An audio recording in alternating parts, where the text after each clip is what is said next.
The road has a way of testing us when we least expect it. And sometimes the quiet hum of tires against the asphalt can turn into the soundtrack of your worst fears. Imagine headlights appearing in your rearview mirror that refuse to disappear no matter how fast you drive, or pulling into a gas station that doesn't seem to exist once you step away.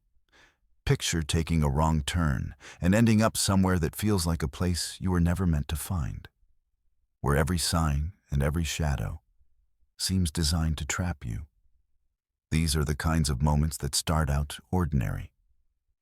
The moments any traveler could stumble into, but they twist suddenly into something unforgettable, making you wish you'd never set out on that trip at all. Because when the sun dips below the horizon and the road stretches into endless darkness, you're forced to ask yourself, what would you do if it happened to you? I've spent countless nights on the road, traveling stretches of cracked highways and endless desert landscapes. But there's one night I can't shake from my memory, no matter how many years pass. Even now, the mention of driving at night, with nothing but distant stars and my headlights as a guide, fills me with a tension I carry like a scar. What happened out there still replays in my head, and though I've tried to explain it away, some things won't allow themselves to be explained. It was the summer of 2013, Arizona desert, the kind of air that hangs heavy long after the sun has gone down. I was making the drive from Flagstaff down toward Phoenix, a route I had driven more than a dozen times before. The desert isn't like city driving. Once you're out there, you're truly out there. Miles stretch between gas stations, motels, or any sign of human life. That night, the sky was strangely clear, moonlight washing the sand and rock in that silver kind of glow that makes the desert feel almost alive. I remember having the windows cracked, feeling warm air rush around me, the kind of thick silence you only hear when you cut the radio just to soak in the night. Somewhere past midnight, somewhere between those long, straight stretches of highway that lull you into autopilot, I saw him. A figure standing on the shoulder of the road, thumb lifted half-heartedly in the glow of my headlights. At first, I figured I was seeing things. Mirages are common out there, after all. But as my beams swept over his frame, there was no mistaking it. He was tall, lean, wearing a plaid shirt, jeans, and what looked like old dusty boots. His hair was messy, shadow curling around his jawline, and there was something about his posture, slouched, almost defeated, that made me slow down before I had time to think better of it. I've always been cautious about strangers on the side of the highway. You grow up hearing the warnings, people get robbed, worse things happen, and sometimes the ones who look vulnerable are bait for something darker hiding nearby. Even with all that in my head, there was something about the man's stillness, that lonely silhouette against desert sand that pressed on my guilt. It was the middle of the night in one of the harshest places in the country. If I left him there, chances are he wouldn't make it far. So I pulled over. The gravel crunched under my tires as I eased onto the shoulder. He didn't step back. He didn't wave. He just stood there, gazing directly at me, hands loose at his sides. When I reached over to unlock the passenger side, he walked with slow, deliberate footsteps before sliding into the seat. The first thing that hit me was the smell. Cigarette smoke clung to him, stale like the scent that lingers in old jacket fabric. He nodded once, muttered something under his breath that sounded like thanks, before settling against the seat and facing forward.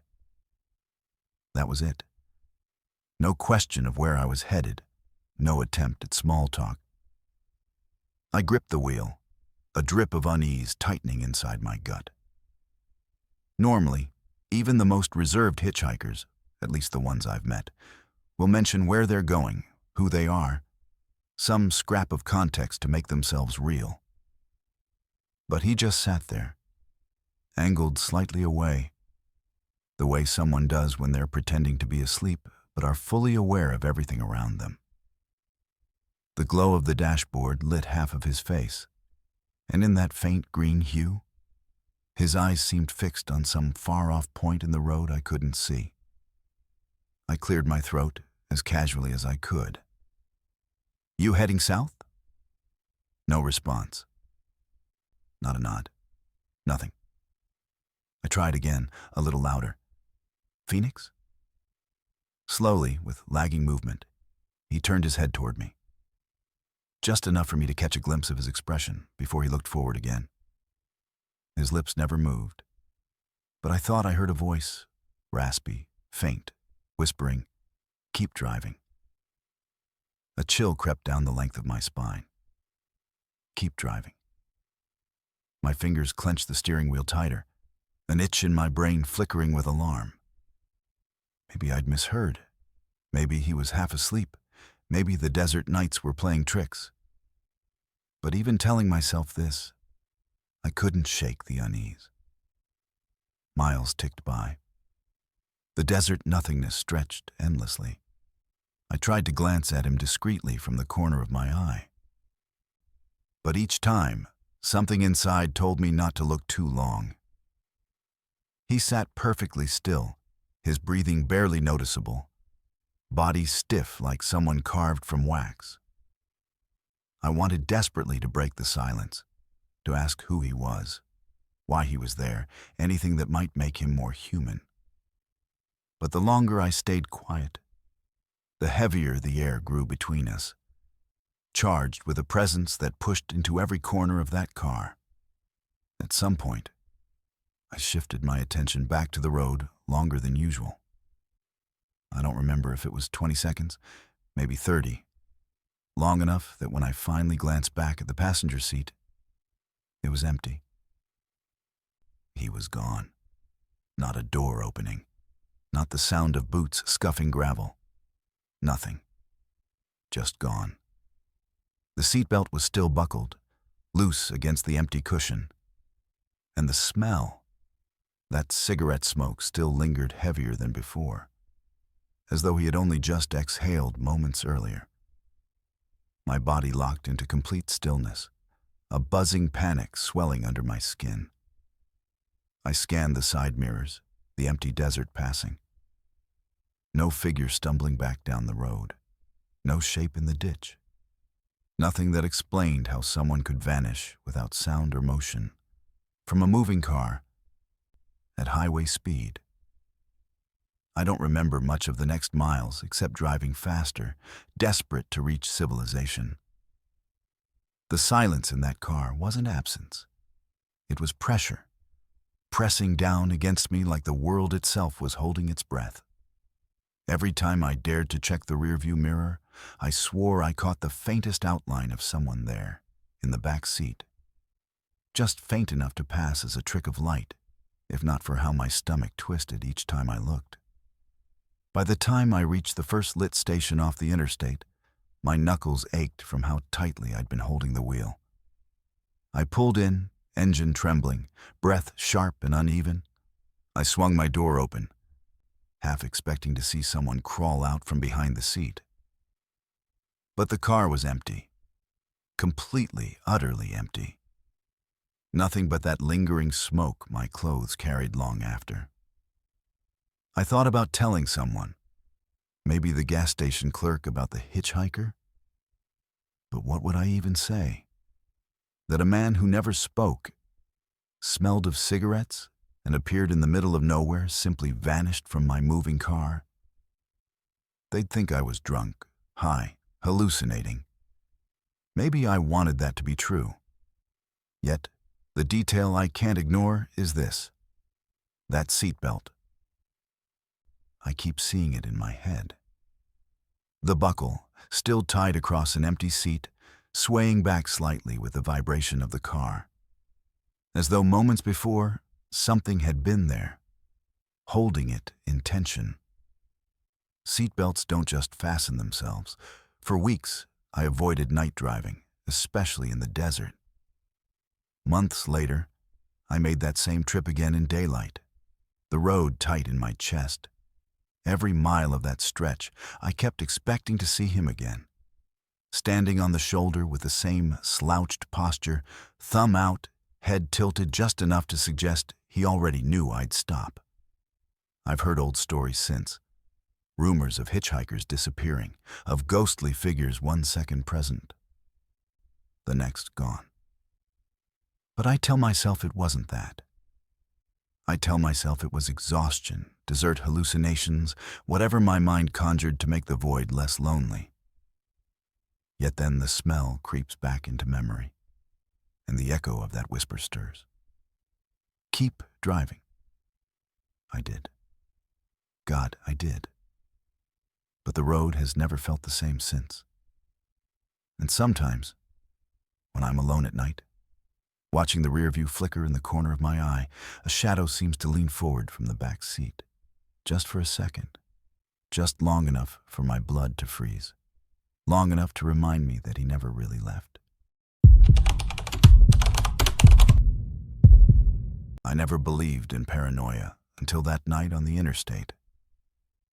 I used to think if something didn't scare you outright, then your mind was just playing tricks, running wild with shadows in the dark.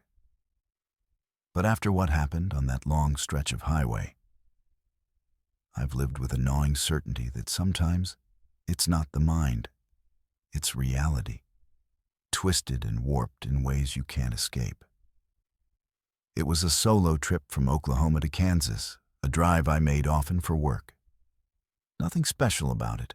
Just hours of wide-open roads, the steady drone of tires on asphalt, and the occasional chance to stop and stretch in one of those highway rest stops.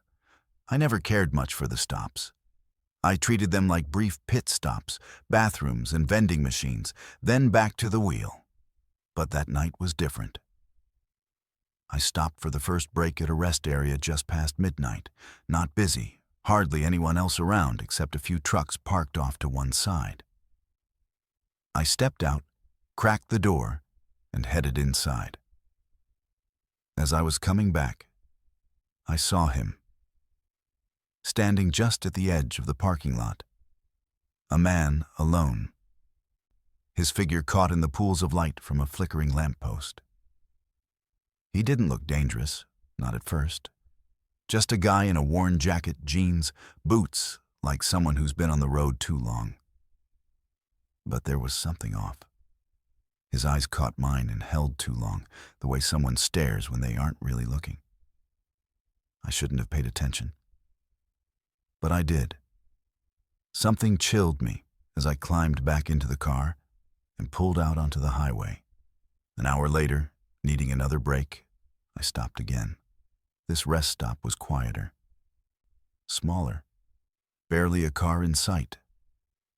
I was still thinking about that man from the first stop, half wondering if I'd imagined him. But as I stepped out, my heart nearly stopped. There he was again, same jacket, same boots, standing just inside the parking lot under a different lamppost, his posture just as casual but with the same eyes that pierced through the darkness. My mouth went dry. I didn't speak, didn't ask, just stared because I had to be sure it was him. I didn't want to show fear, but I won't lie. My pulse went haywire. I climbed back in and drove off, trying to shake the feeling I was being watched, followed maybe. But I was still miles from anywhere. No one else on the highway, no cops, no friendly faces. Just him. I told myself I was imagining things. Maybe he'd just randomly been at both these stops. But then, 3 hours later, as I pulled into my third rest stop, a tiny place with one flickering streetlight and the smell of dust and bleach, I saw him again. He wasn't walking this time. He was standing still, in the very middle of the lot, looking right at me. No expression, no movement, just standing there like a rock, waiting. I locked the car doors as I slid in and peered through the windshield, trying to convince myself he would simply turn and leave. But instead, he started walking toward my car. Not fast, not sprinting, just steady, deliberate.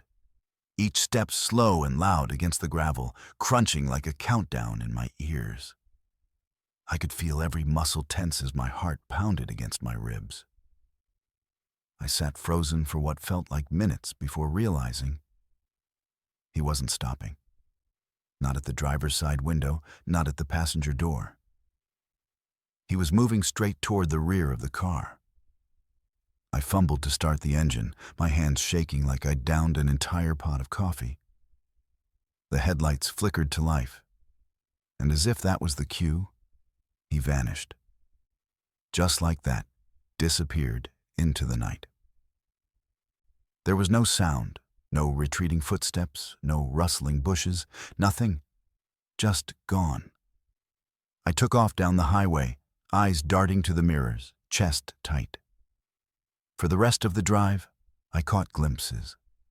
Shadows at the periphery of vision, a silhouette appearing in the distant horizon, the faint outline of a figure standing by the roadside, always watching. I pulled over twice, checked the car, searched the back seat, door locks. Nothing. No sign he'd ever been inside or anywhere near. But my skin crawled with a cold certainty that I was being hunted. I made it to my destination, but sleep didn't come easy. Every time I closed my eyes, I saw movement just outside the window. Heard footsteps crunching gravel in the dream world between waking and sleep. Days passed, but I couldn't shake the feeling. Wherever I went, something was waiting, just out of sight, but always close enough to know it was there. I tried to tell friends when I got back home, but they laughed it off. Just stress from the trip, paranoia from being alone so long. Maybe they were right. Maybe it was all in my head. But then, when I checked my phone days later, there was a message I didn't recognize. No text, no alert, just an old voicemail, saved automatically from a restricted number. I played it. What I heard chilled me more than any shadow or figure, more than any lonely rest stop. A voice, low and gravelly, whispering, "You can't run from me. I'm where the road ends." I called the number back. No connection. The line was dead. I haven't traveled that highway since. And every time I'm at a rest stop, no matter where, my eyes search the distance, half expecting to see that same jacket. Those cold eyes watching, following. Some nights, I still hear footsteps outside my window, slow and crunching like gravel, and I can't help but wonder, how long before he catches me?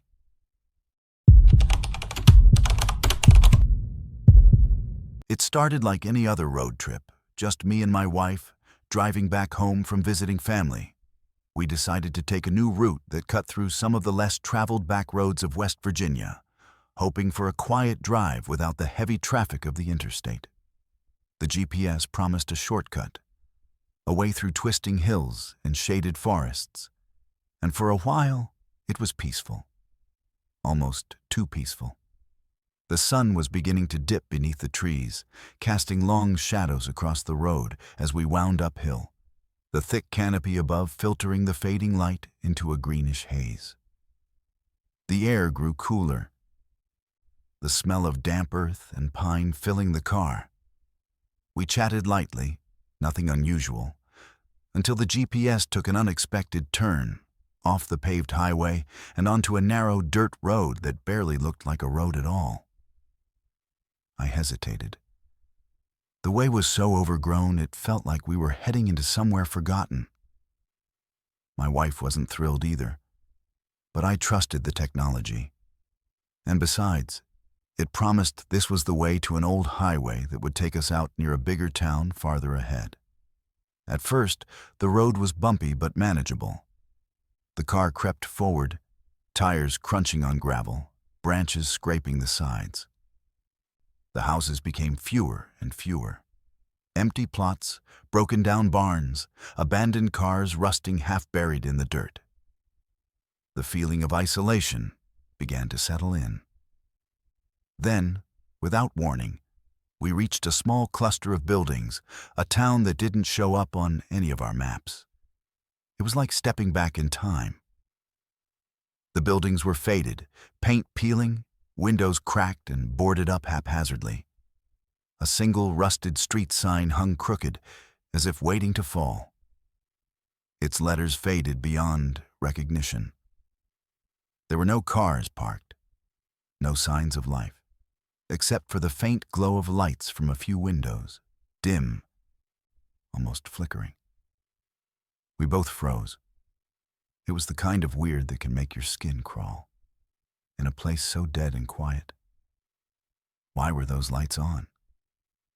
I rolled down the window, listening for sounds. Nothing but the wind moving through dead leaves. I reached for my phone to check for signal. It was dead, no bars at all. No connection to the world outside.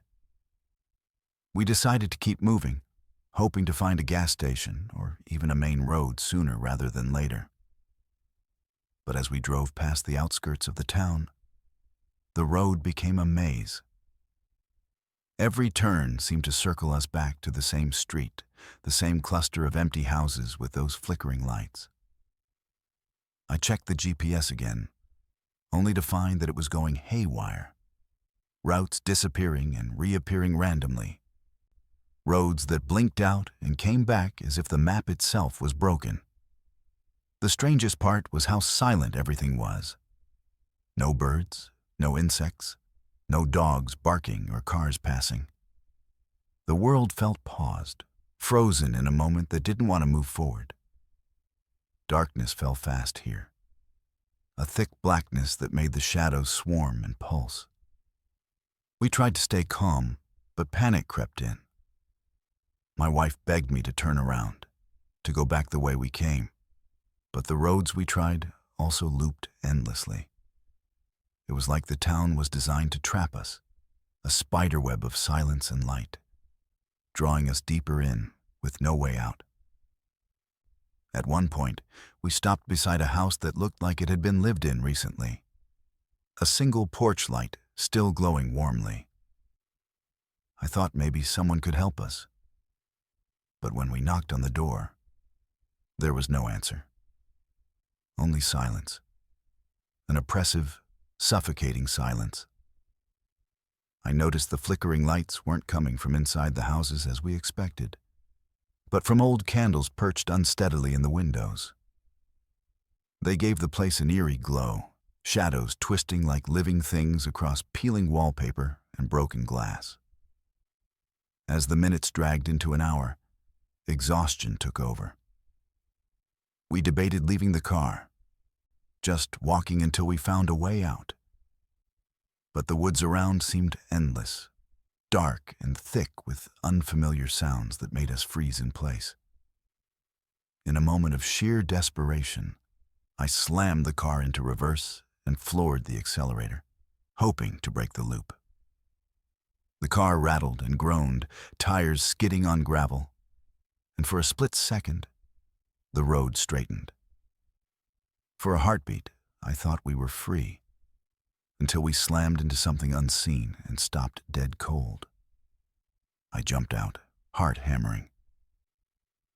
There was nothing but an invisible barrier, an edge of the town, some boundary that was more a force than a fence. We were trapped. My wife cried softly, and I realized that our phones had snapped off completely, dead on all fronts, no lights, no sounds, no signals. The eerie light from the candles grew stronger in the windows, and for the first time, I noticed shapes moving behind them, dark figures, unmoving but watching. We stared back, frozen. The ground beneath our feet seemed to pulse, and the silence turned into a low hum, a whisper barely audible, but everywhere at once. The hum filled my head until I felt like I could hear every breath, every movement, like the town itself was alive and breathing, watching us. We spent what felt like hours driving this endless loop, the lights growing dimmer and brighter, shadows stretching across the car's windows like fingers trying to touch us. The air thickened and grew cold, and I caught the faintest scent of something rotten, like decay mixed with burnt wood. I don't remember how long we were there exactly. Time passed strangely in that place. Eventually, we took another wrong turn, or maybe it was the right one, and the endless town finally began to break apart, the fog rolling back and the trees thinning as dawn approached. Emerging from that nightmare felt like waking from a bad dream. The GPS found satellites again, the radio crackled to life, and the familiar sights of the highway welcomed us back with open arms. We didn't speak much afterward, but the weight of what we'd seen hung heavy. I still can't explain it. That town, it wasn't on any map, and when friends tried to search for it, they found nothing. I keep checking, over and over, but it's as if it never existed but for that cursed night. Sometimes, when I'm driving late and the roads get quiet, I see those flickering candlelights in the corner of my vision, and I feel that hum grow faintly in the air around me. It reminds me that some places are better left unseen, some roads better left untraveled, and some wrong turns taken only once. I wasn't much for talking on the radio before this happened. For me, the CB was little more than background noise or a way to catch traffic updates on long hauls. I preferred the solitude of my ride, the rhythm of the highway beneath the wheels, the endless horizon pushing away all distractions. But that night changed everything. I was hauling a load from Texas to New Mexico, a shift scheduled to keep me rolling through the night when the roads are emptier and the air cooler. The desert skies stretched wide above, the stars dotting the black canvas as my rig rumbled steadily along the two-lane highway.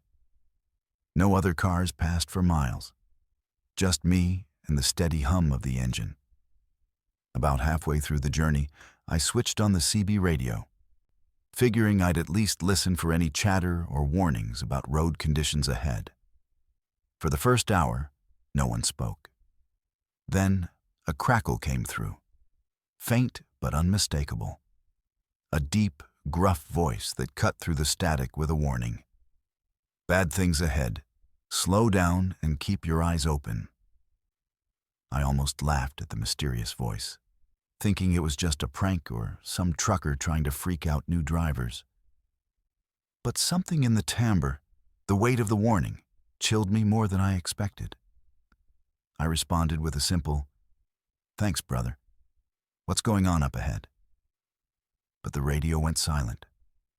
I shrugged it off, telling myself I was imagining things, until about 30 minutes later when the voice returned. Not with words, but a low, urgent growl that made the hair on my neck stand up.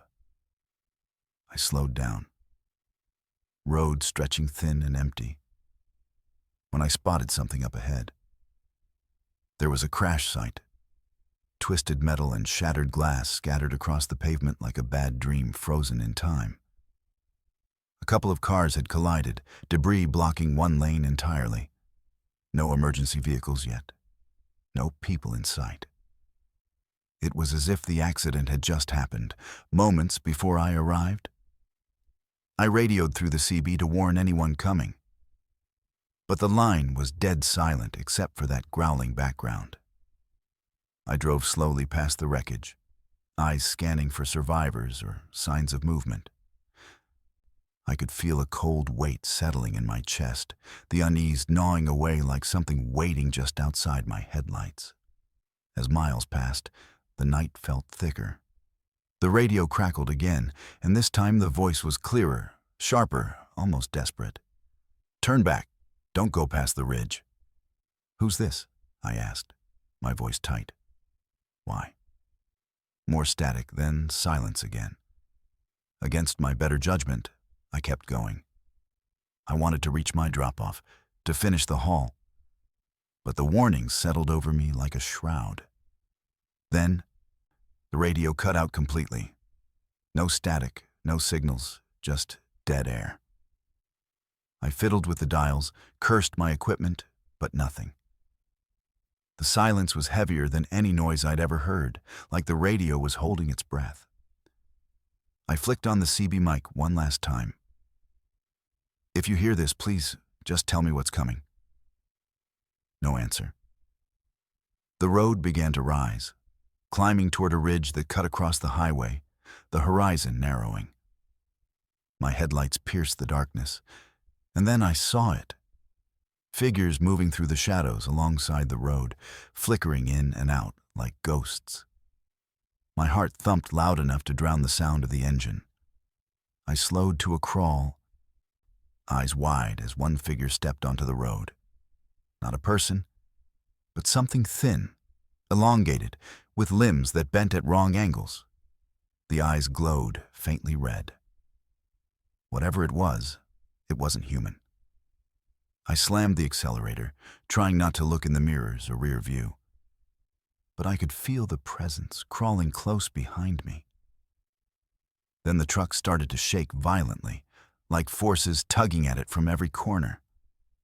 I cursed and gritted my teeth, hands gripping the wheel like my life depended on it, because it did.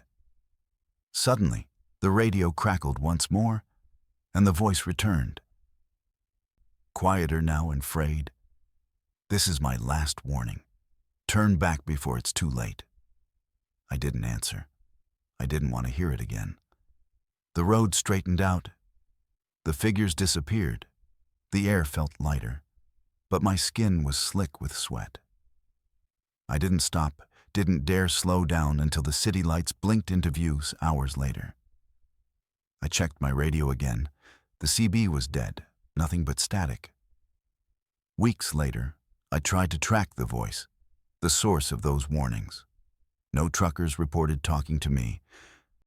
No distress calls matching those words. Some said I must have heard a prank or my mind messing with me in isolation. But when I listened to my voicemail, there's a static-laden message with a harsh whisper. Keep away from the ridge. I never crossed that road again. I rerouted every haul, avoided those empty stretches, and kept my CB off. And sometimes, when late at night the radio crackles with nothing but static, I swear I hear that voice, warning me still, watching, waiting, like the ridge is still out there, filled with things not meant for human eyes. I've always been a pretty cautious driver, especially when I'm alone at night on the road. Over the years, I learned the hard way that some instincts are worth listening to, no matter how much you want to be the kind of person who stops and helps. But one night, deep on a rural highway, my caution was tested in a way I'll never forget, and it haunts me still. It was a late September evening, the kind of night where the air turns crisp and the sun dips low and fast, leaving you wrapped in cold dark sooner than you expect. I was driving home from a long business trip, making my way through one of those lonely stretches in Northern California that cuts through dense woods and winding hills. The only light was from my headlights and the pale moonlight slipping through the trees. The highway was mostly empty, the occasional car flashing past in the distance, but all quiet otherwise. My mind drifted into that familiar state where driving becomes almost like dreaming. The road becomes a line, the engine hum becomes a lullaby, and your thoughts float somewhere far away. Then, just as I crested a hill, I spotted flashes of red, hazard lights blinking weakly on the shoulder ahead. My first thought was a car broken down, someone stuck in the kind of place where help is far away, and night makes every moment colder and lonelier. I braked gently and pulled over behind the car. When I switched off my engine, the sudden quiet struck me. All the normal nighttime sounds faded away, like someone had flipped a switch. The air felt thick, almost suffocating. I stepped out onto the gravel shoulder and headed toward the car. It was an older sedan, beaten up and dusty, with the driver's side door hanging open slightly. The hazard lights blinked intermittently, but the engine was cold. The tires on the driver's side were flat, shredded beyond repair. I called out quietly, "Hello? Is anyone here?" No answer. Inside the car, the front seat was a mess. Clothes draped over the passenger seat, a coffee cup spilled across the floor, papers scattered around as if the driver had left abruptly. I couldn't shake the sensation that something was very wrong. I went back to my car to grab my phone and call roadside assistance. That's when the trouble started. No signal, not a single bar. The screen lit up with that frustratingly empty message. No service. I cursed quietly, looking around nervously. The trees whispered in a faint breeze, but the silence on the roadside weighed heavy. Then I heard it. Footsteps. Not from the highway or the distant woods, but somewhere close, just off the edge of the road. Crunching gravel, slow and deliberate. I spun around, flashlight trembling in my hand. Sweeping the darkness. Nothing but shadows moving restlessly. My skin prickled, heart thumping hard. I whispered, "Hello? Is someone there?" No response. I strained to listen, and then saw movement, barely a silhouette, darting behind a bend in the trees. I stepped forward cautiously. My senses screamed at me to get back in my car, but the phantom figure, the vague outline of a person, was enough to push me ahead. "What's going on?" I muttered to myself. Suddenly, out of the darkness, a man appeared. Thin, disheveled, dirty jacket pulled tight around his frame. His face was hidden in shadow, but I caught the faintest glimpse of sunken eyes and pale skin. I held out my hand gently. "Are you okay? Do you need help?" He didn't answer. He didn't move closer, but just stood there like he was waiting for something. The night grew colder.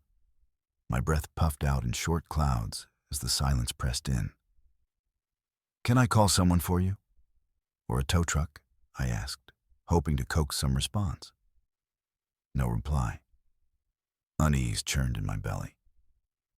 I stepped back toward my car, eyes flicking to the dark woods beyond the man. Then I smelled it. Cigarette smoke. It was faint but unmistakable, drifting low, mixing with the cold night air and the scent of wet earth. I blinked, and the man was gone. Disappeared like a shadow slipping through fingers. I searched frantically, behind trees, bushes, down the shoulder, nothing. No sign he'd ever been there except the ghost of smoke lingering in the crisp air. I bolted back to my car, locking the doors behind me. My hands shook on the ignition. The engine roared to life, but I didn't dare look in the mirrors. I just peeled away from that spot as fast as I could.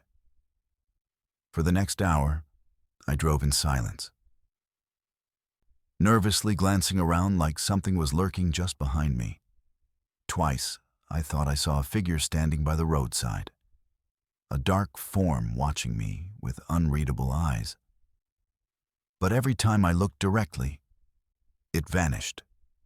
When I reached the next town, my nerves finally settled. I called a friend and told him everything. The empty car, the man who vanished, the smell of smoke that shouldn't have been there. He laughed and said it sounded like I was overtired, imagining things. But I knew the truth. A few weeks later, out of morbid curiosity, I went back to the stretch of highway. But during the day, I wanted to see if the car was really there or if it had just been a trick of the night. There was no car. No signs of recent damage or repair. Just a perfect stretch of asphalt and gravel that looked like it hadn't been disturbed in ages. I checked with local authorities. No reports of abandoned vehicles or accidents matching my description. No missing persons in that area that fit the kind of man I'd seen, or thought I'd seen.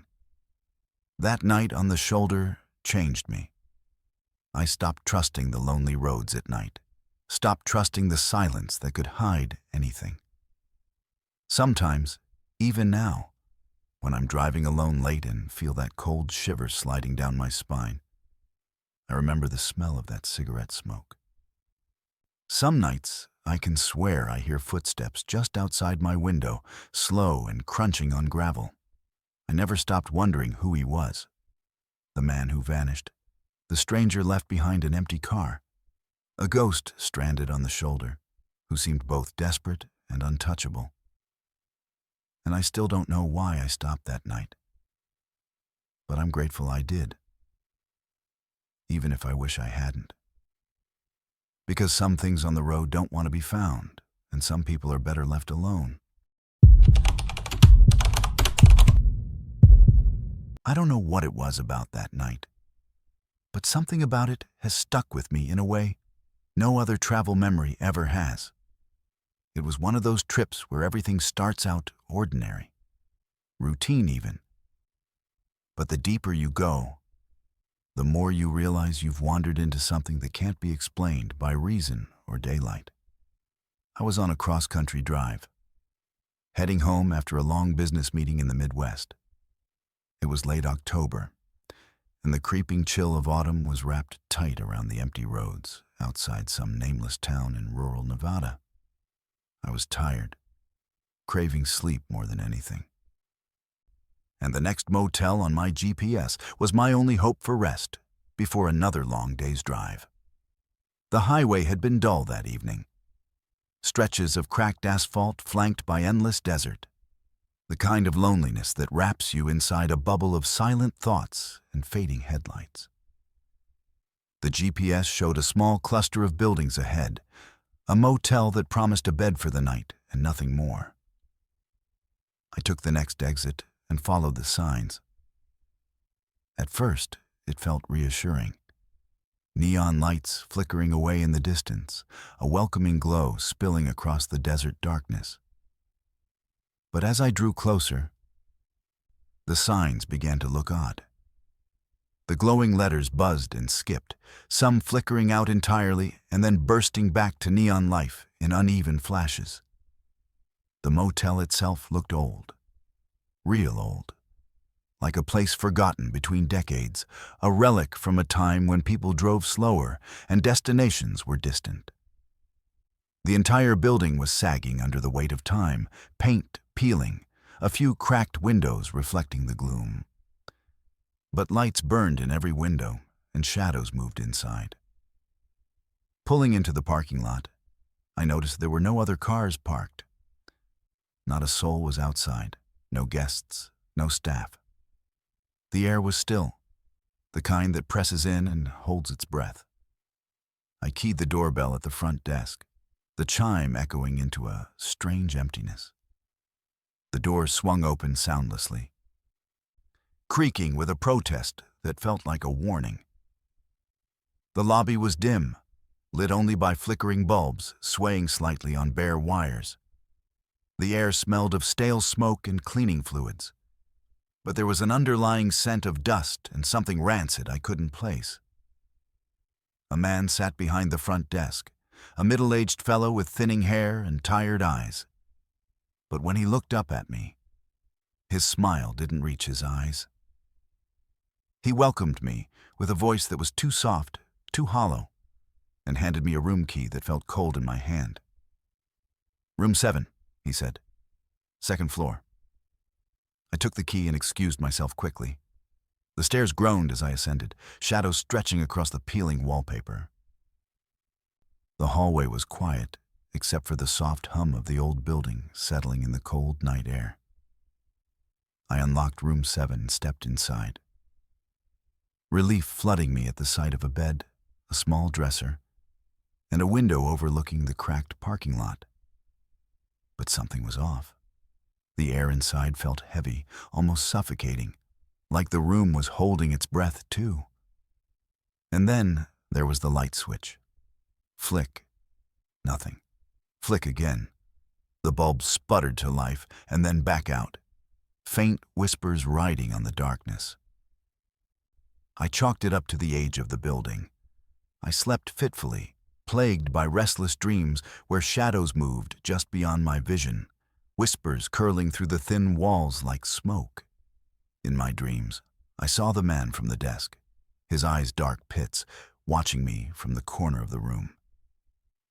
The next morning, I woke early to find the room freezing cold. I wrapped myself in the thin blanket and opened the curtains. Except there was no parking lot. No cracked asphalt, no neon glow.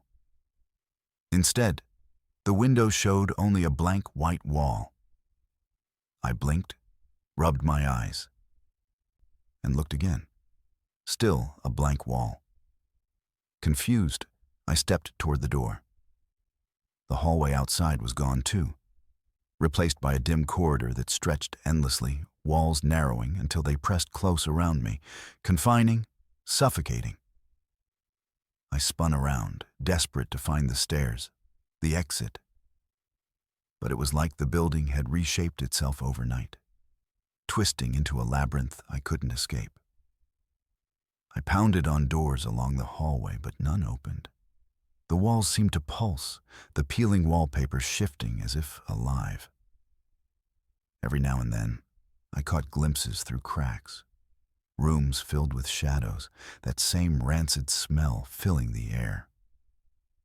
Desperate, I shouted for help. But my voice simply echoed back, swallowed and distorted like a ghost trapped inside the walls.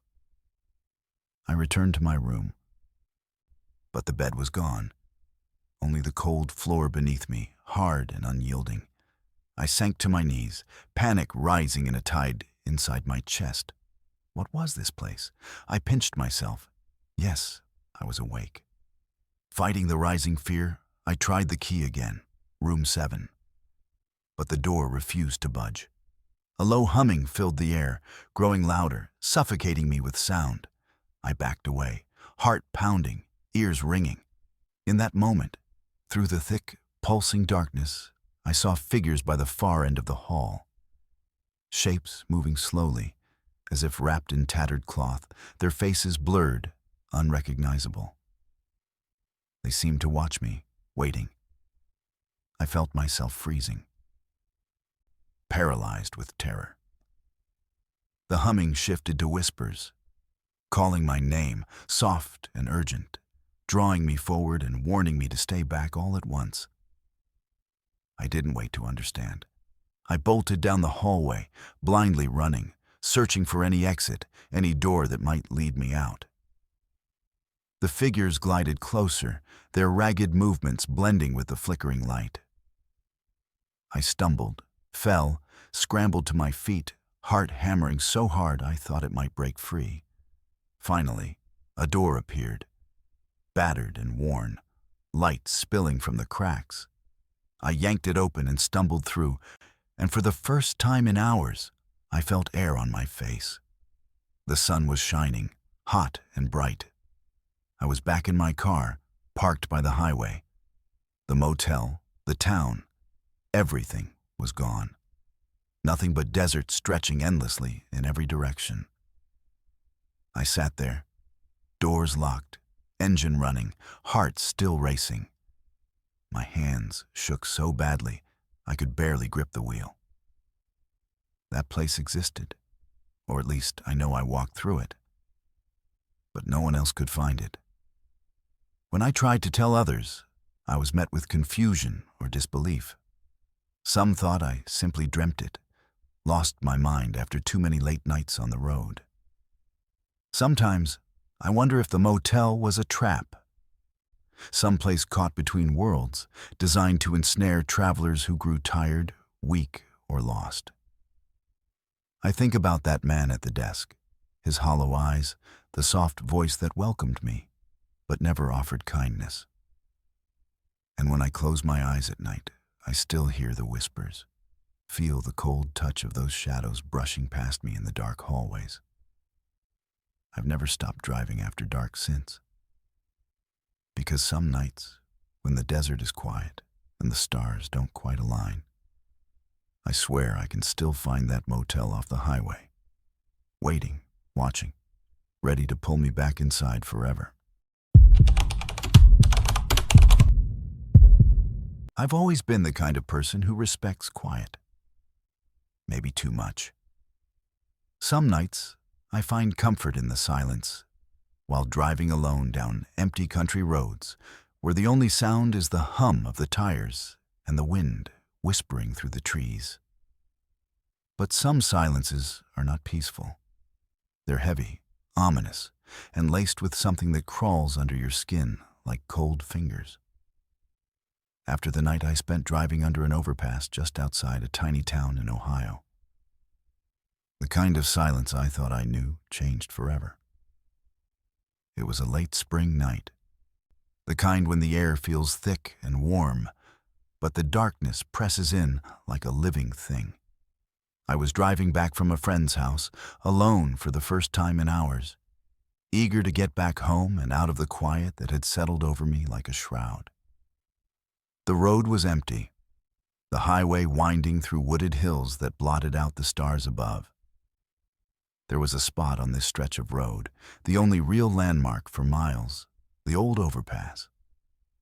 It spanned the highway like a gateway, a weathered slab of concrete with rusty railings and streaked walls splattered with long-forgotten graffiti.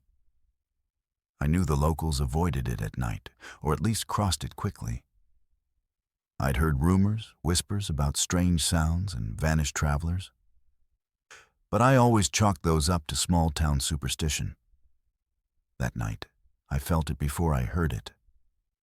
As my headlights reached the base of the overpass, the familiar weight of unease settled over me. The air changed. It grew stale and cold despite the warm spring evening. My fingers tightened on the steering wheel, racing against the instinct to flee the spot. Then, faint at first, a sound reached me. A scream. It was raw and shattered, like a soul in agony splitting the night. Not the scream of anger or fear, but something worse, deep, guttural, primal, and utterly desperate. The kind of scream that claws its way out of the abyss with every ounce of torment inside. I slammed on the brakes, the tires screeching as the car came to a halt just before the underpass. I stared into the shadows beneath the bridge, where the scream echoed again, louder, resonating against the concrete pillars that held the highway above. The sound bounced in endless loops, like it was trapped in some awful cycle repeating through time. For a long moment, I sat frozen, trying to convince myself it was nothing. A poor prank, drunk kids somewhere, the wind playing tricks in the hollows below. But the scream came again, this time closer, more urgent, tearing at my guts. I felt my breath catch in my throat. My curiosity began to edge out the fear.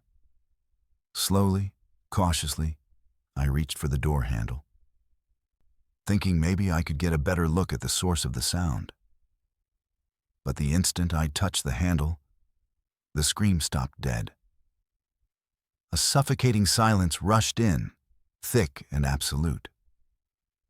The world outside seemed to hold its breath, and in that stillness, I thought I heard faint whispers, low and unintelligible at first, like 1,000 voices murmuring behind the walls, brushing against my consciousness like silk strands of shadow. I threw the door lock back in frustration and slammed the door shut. My heart pounded so loudly, I was sure the sound filled the space beneath the overpass.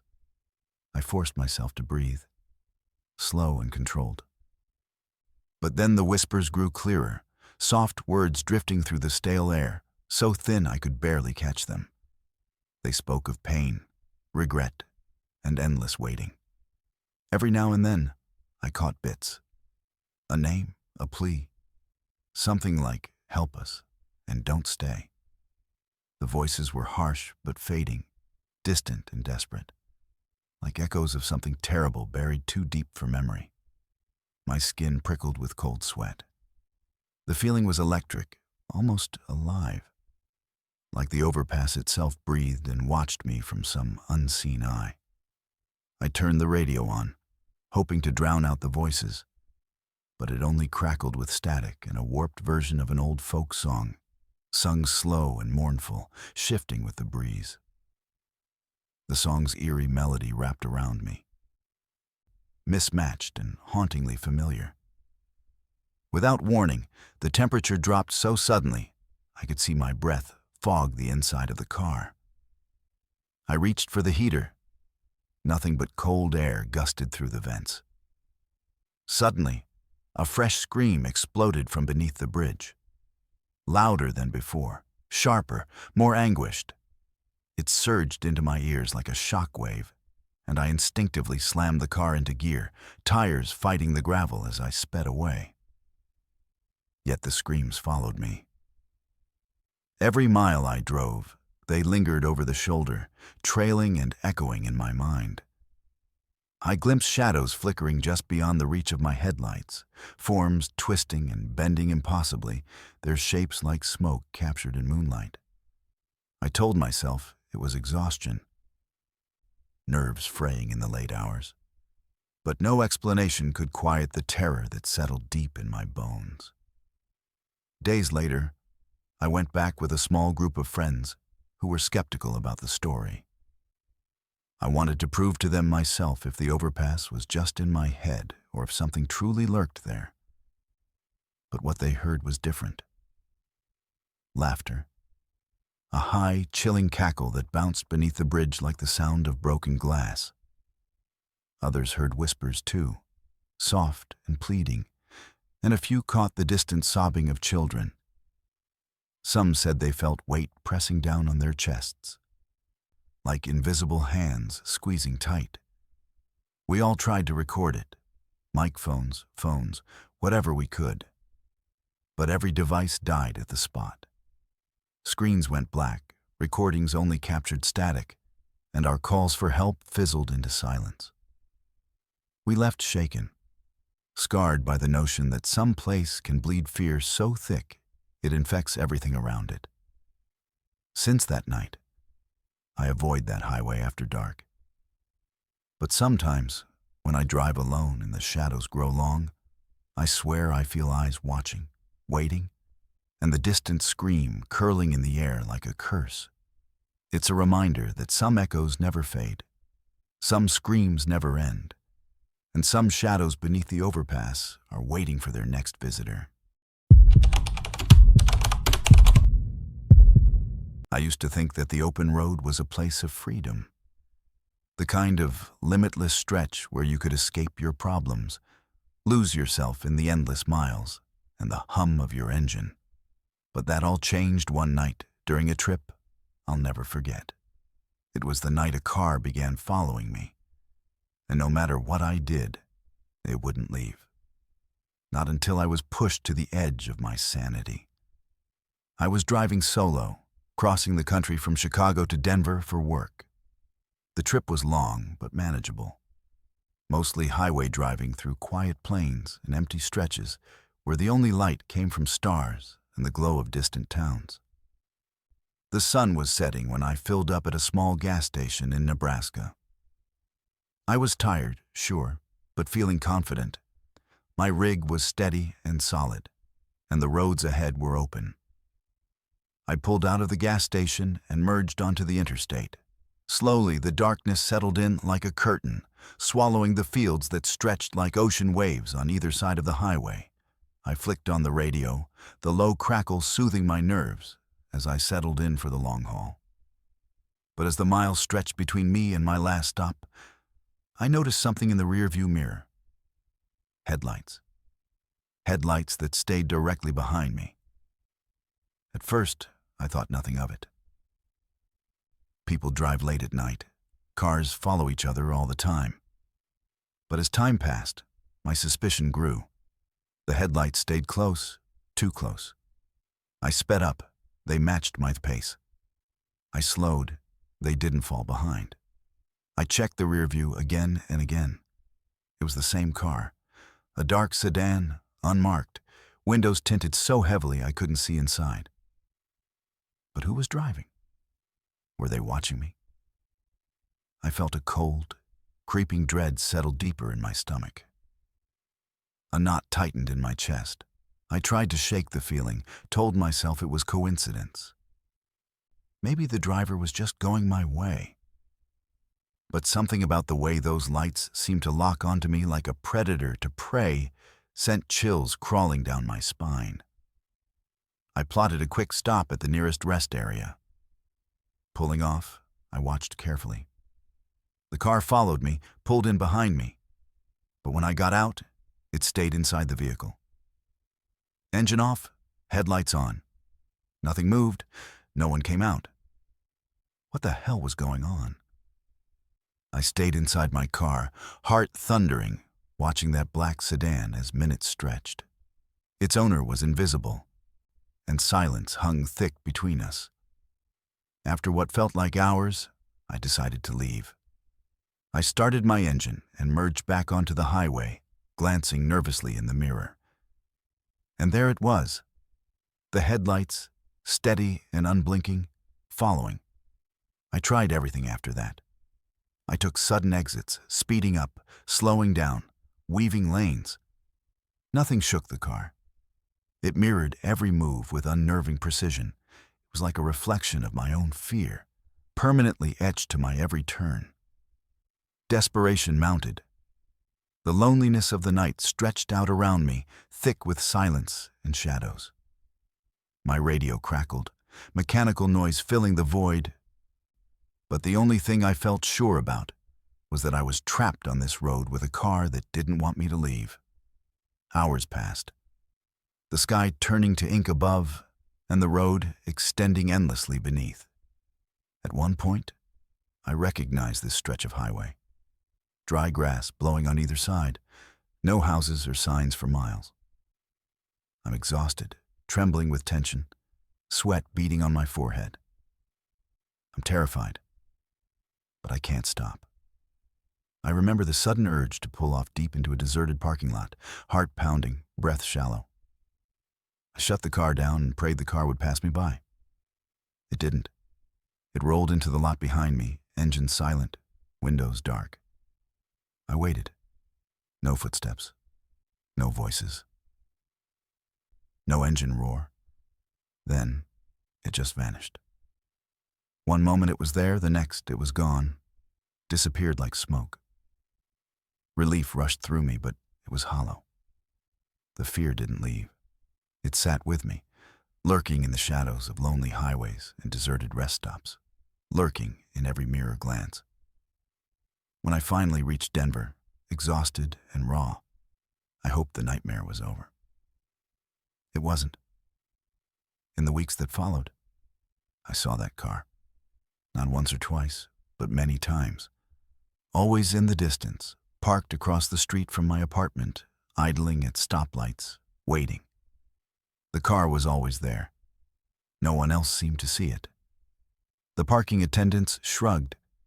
Neighbors said they never noticed anything unusual. I stared at its black form, windows dark as a void. Headlights never on in the daylight. I found myself checking every reflection, my nerves frayed to a wire. I felt followed, not just on the road anymore, but everywhere. Finally, the night it showed up behind me in my own driveway, the terror submerged me completely. Parked just a few feet away, its engine buzzing quietly, the inside hidden in shadow, as if the driver waited for me in silence. I never touched the doors. I never tried to look inside again. I quit long drives, took jobs closer to home, changed up my routines. Sometimes, in the dead of night, when the wind is low and the streets are empty, I hear the faint hiss of an engine. Too soft to be real, but too familiar to ignore. I look out and glimpse a shape in the shadows, watching. I don't know what that car was. I don't know who or what drove it. All I know is some things don't follow you just to pass the time. They follow you because they've chosen you. Because the road never really lets you go.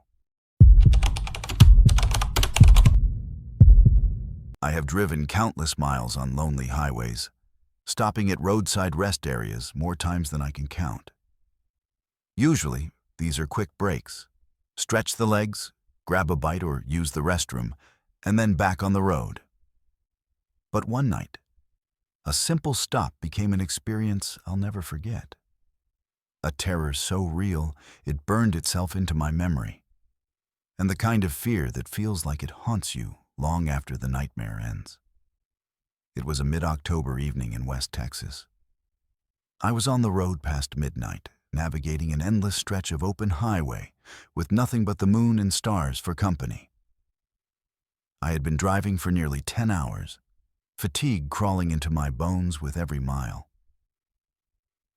The desolate night around me was so quiet, it felt like the world was holding its breath. When I saw the small sign for a rest area, I almost cried out of relief. I pulled off the highway and parked near the small single-story restroom building that stood eerily alone against the vast darkness. The parking lot was empty. No other cars, no sounds except the faint rustling of dry brush in the wind. I stepped out and took a deep breath of the cool night air. The building's fluorescent lights flickered overhead as I walked toward the door marked Men. The door squeaked faintly as I pushed it open and stepped inside. The smell hit me immediately. Stale disinfectant mixed with a faint, underlying scent of mold and something metallic, like blood or rust. The restroom was small, one hallway lined with a row of stalls on one side and sinks on the other. I hurried to an empty stall at the end, shut and locked the door behind me, and sat down with a great sense of relief. I thought I'd be safe here for a few moments. But that relief was shattered in an instant.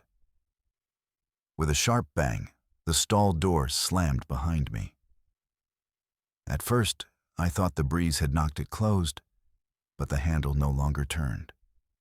The door was locked tight from the outside. Impossible to open from my position. My heart jumped into my throat. I grabbed the handle and yanked, but it wouldn't budge. Panic began gnawing at me. I called out, my voice cracking. "Hello? Someone, please. This door is locked." No answer. No footsteps, no voices, nothing. Just the distant hum of the flickering fluorescent light overhead. I began to pound on the door with my fists, louder and harder, desperate for help. My breath came in uneven gasps, cold sweat beading on my forehead. Nothing. Then, something else. A faint scratching sound. Slow at first, like nails scraping lightly over wood or metal. It came from the other side of the door. I pressed my ear to its cold surface, trying to hear. The scratching grew louder, more deliberate. It traced patterns along the frame, lines, circles, symbols I couldn't understand. My hands trembled as I clawed at the door, trying to resist the rising terror. Then I heard whispers. Soft, barely audible. Words that twisted in the air, impossible to catch fully. They sounded like my name, faint but clear. "Help. Stay. You can't leave." I sank to the cold tile floor, heart pounding wildly, breath shaking. More scratching filled the small space, followed by soft tapping, like fingers drumming an uneven rhythm on the door. I tried calling for help again, screaming with what little voice I had left. But the silence swallowed everything. Minutes stretched into endless time. I felt as though the walls were closing in on me. The flickering overhead light buzzed erratically, shadows dancing and twisting on the cracked tiles. Suddenly, the ventilation vents above me began to rattle. And through them came a low hum, an eerie lullaby sung in a language I couldn't understand but felt deep in my bones. The air grew colder. My breath released in icy clouds before me. The whispers returned, layering in multiple voices, swirling around my head like a haunted chorus. Don't leave. Forever. Let us in. A sudden scraping from the corner of the stall made me snap my gaze to the shadowed cracks where the wall met the floor. For a terrifying second, I thought I saw a dark shape, a twisted, formless shadow reaching out toward me, distorted and writhing. Frozen with fear, I couldn't move or scream. The air thickened, compressing around me like an invisible cage. Time fractured. I don't know how long I was trapped there. Sometimes I screamed, sometimes I pleaded. Sometimes I sat in the crushing silence, listening to the world just outside the steel door. So close, yet completely unreachable. At one point, a burst of cold swept through the stall, and the door suddenly jingled, the lock clicking as if a hand turned the key. I stumbled forward and yanked the door open. Blinding fluorescent light flooded in. No one. No one was there. I ran out of the restroom, flushed by relief and terror in equal measure. The parking lot was still empty and silent. I jumped into my car and locked the doors, my hands trembling on the wheel. I never looked back. Driving away, my mind swirled with confusion and fear. Was it exhaustion? A hallucination? Some inexplicable horror playing tricks on a tired mind? But I knew what I felt was real. The crushing panic, the cold presence, the voices that lingered long after sound had stopped. That night changed me. I couldn't shake the feeling of being watched or followed. The whispers followed me home, echoing in the quiet moments before sleep. Weeks later, I tried to share what happened with friends. Most brushed it off, offering explanations of stress, dehydration, or urban legends feeding my anxiety. But how do you explain a locked door that won't open? The scratching on the walls of a simple restroom stall? The unrelenting whispers calling your name in the dead of night? Sometimes I catch a faint noise on quiet nights, a gentle tapping on my window, or a shadow gliding just outside my peripheral vision.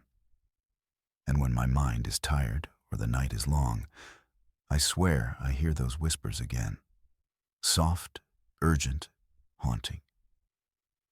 I never stopped at a roadside restroom alone again, because some doors aren't meant to open.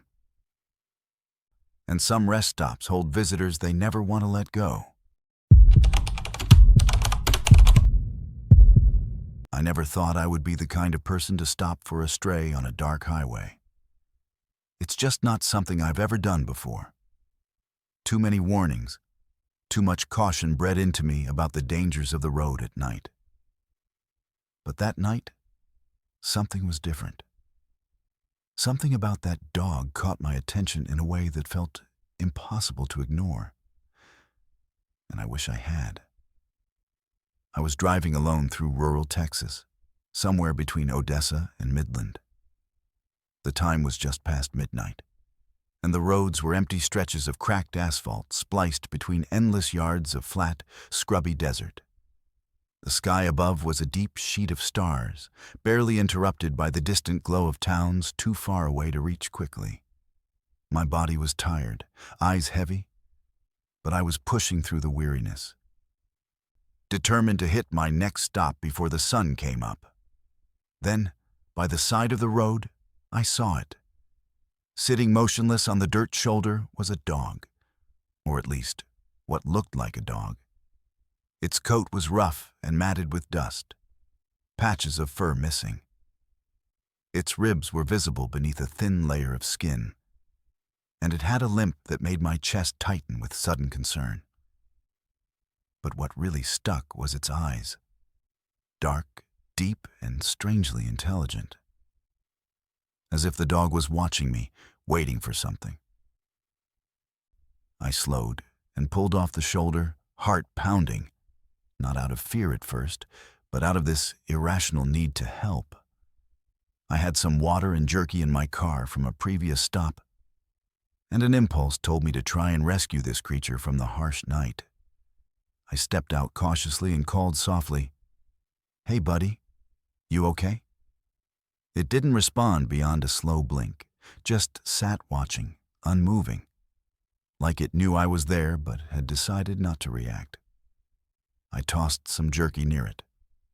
The dog sniffed but didn't eat, staying still with an almost eerie calm. I wanted to help, but as I reached for the leash I kept in my trunk, a sudden chill ran up my spine, and I hesitated.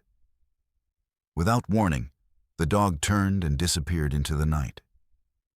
But instead of running away like a wild animal, it slipped away silently, moving like a shadow dissolving into darkness. I stood frozen, watching the empty road, feeling a strange mix of relief and unease.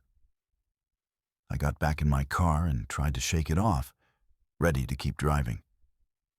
But within 20 miles, the dog was back. Same place, same posture, same injured limp, sitting just at the edge of the dusty road, as if waiting for me.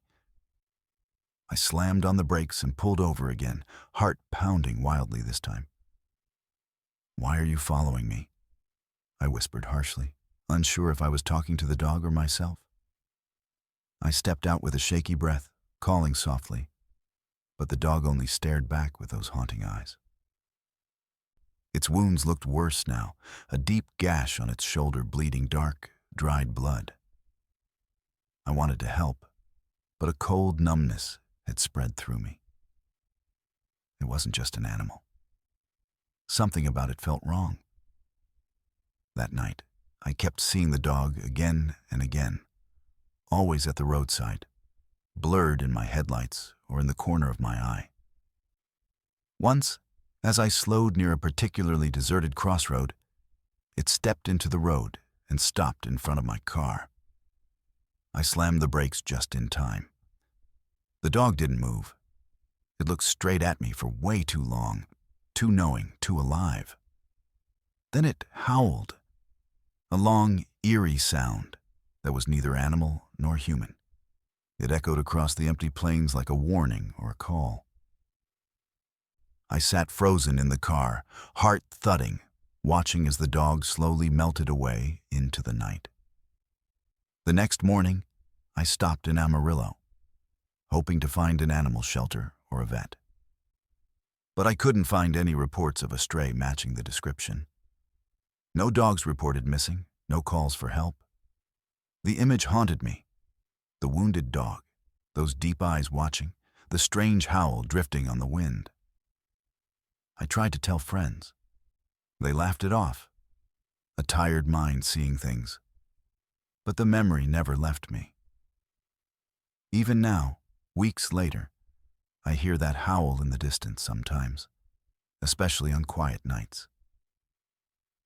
I see flickers of the dog's shadow in the edge of my vision, like a trick of the light, but always too vivid to ignore.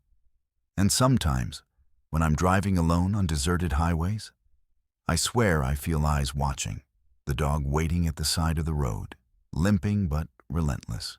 I don't know what it was, whether it was a stray, a ghost, or something else entirely. But I know it followed me for a reason, and I am terrified to find out what that reason was. It was late September on a road trip that should have been routine. Just me and the open highway stretching ahead for hundreds of miles in Nevada's vast desert.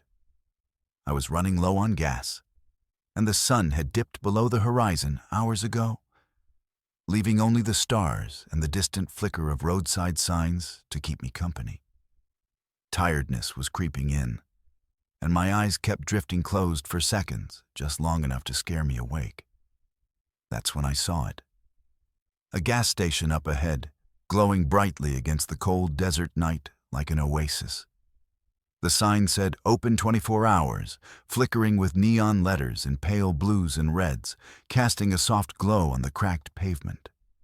Relief washed over me. Fuel. Coffee, somewhere to rest for a while.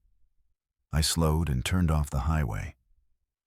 the tires crunching on gravel as I pulled into the lot. The building was small but welcoming. Bright, fluorescent lights buzzed from strings above the pumps, tall windows glowing warmly despite the late hour. A bell jingled as I pushed open the door into the convenience store.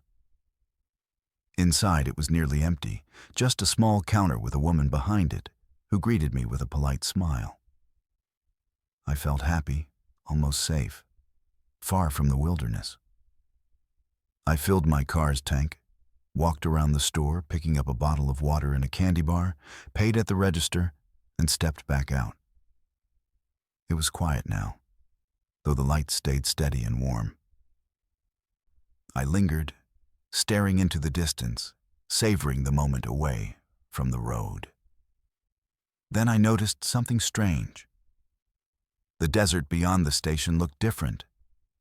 The air shimmered faintly, like heat waves reflecting off a mirage. But the temperature was cool, and the stars overhead seemed oddly dimmed. Frowning, I looked back toward the gas station. The building's exterior had changed subtly. Where the paint had been faded before, now it was fresh and bright, as if newly painted. The neon sign pulsed erratically, skipping letters as though struggling to stay alive. Curious and a little unsettled, I approached the pump to finish filling my tank. That's when I noticed the cracks. My hands brushed over the surface, and the shell of the station felt weirdly hollow underneath my fingers. A cold breeze whispered past me, carrying a faint scent, part gasoline, part something acrid and burnt. I hurried back to my car, slamming the door shut. The radio popped and crackled feebly, but no music came through. My cell phone had lost all signal, the screen dark as I pulled it out, hoping for a last-minute connection. I turned to get back on the highway, but stopped cold. Where the gas station had been, vanished. Gone. No building, no lights, no pavement. Only cracked desert floor, rocks, and the vast emptiness stretching under a sky I suddenly noticed had grown darker and starless, swallowed in an unnatural void. My breath caught. I blinked, stepped out of the car, and stared, heart pounding. The road, the pumps, the store, all were gone, as if swallowed by the desert itself. I got back inside the car, locked the doors, and stared at the empty patch where respite had been moments before. I tried restarting the engine, turning the key over and over, but the ignition clicked like a dead thing. The world outside my windows was too quiet, too still. I checked my rearview mirror. At first, there was nothing. Then, barely visible, I saw a faint light flicker, like a gas pump handle resting in the air, glowing dimly. Panic rose. The shadows pressed toward the car windows, bending the light like smoke around the frame. I felt frozen in a nightmare. I slammed the door tight and twisted the key again. This time the engine roared to life, breaking the spell. Tires spinning, I peeled out and sped back toward the highway. Ahead, the road stretched empty, the distant winds whistling in a mournful chorus that echoed deep in my chest. But from the trip back, something stayed with me, haunting me still. When I touched my pocket, my fingers closed around a small, folded receipt, the gasoline purchase I never made. Crisp, yellowed paper, warm as if it held the heat of the phantom station. I tried burning it later, but the receipt just curled and blackened, refusing to ignite fully, as if the fire feared what it contained. That night, at a gas station weeks later, I swore I felt the same phantom pump handle pressing lightly against my palm. When I blinked, it was gone, and the lot was just ordinary. A place where real cars and real people came and went. Still, the memory lingers. Sometimes, when driving a long stretch alone in the dark, I can swear that the empty desert blinks back, lighting up briefly in blue and red neon, and the feeling of that phantom gas pump handle rests heavy in my hand. Cold, real, and impossible to shake. I don't know what the station was, a trick of the desert heat, a mirage from some hidden nightmare, or something else entirely. But one thing I do know. The road sometimes offers salvation, and sometimes it's a trap, waiting quietly in the desert night to claim the next traveler.